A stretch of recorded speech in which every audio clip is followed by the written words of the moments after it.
قائد اعظم نے جو اصول اپنائے، جو تحریکیں چلی اور جو چیزیں ہوئیں، اس میں اردو کا بہت بڑا کردار ہے۔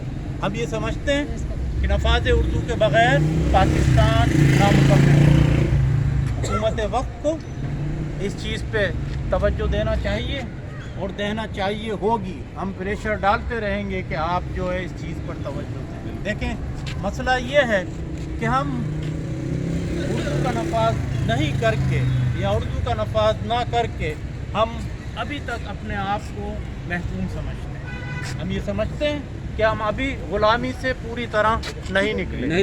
جب تک اردو کا نفاذ نہیں ہوگا، ہمارے بچے اعلیٰ تعلیم حاصل نہیں کریں گے اردو میں، ہم سمجھتے ہیں کہ ہم غریب کو اپ لفٹ نہیں کر سکیں گے، آگے لے کے نہیں آ سکیں گے۔ جن لوگوں کے پاس مواقع موجود ہیں، جن لوگوں کے پاس پیسہ ہے، وہ اپنے بچوں کو آگے بڑھاتے ہیں، آگے پڑھاتے ہیں باہر بھیج کر، اور ان کی وجہ سے ہم لوگ جو ہے محکوم بنے ہوئے ہیں اور اردو جو ہے اس کا نفاذ نہیں ہو پا رہا۔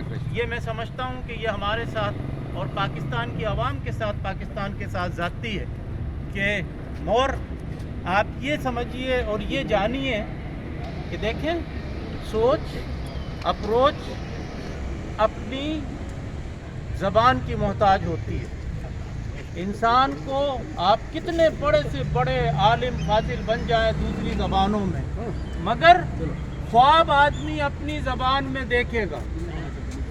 کوئی آدمی آپ ایک بتا دیں مجھے کہ جو یہ کہے کہ جی آج میں نے انگلش میں خواب دیکھ لیا۔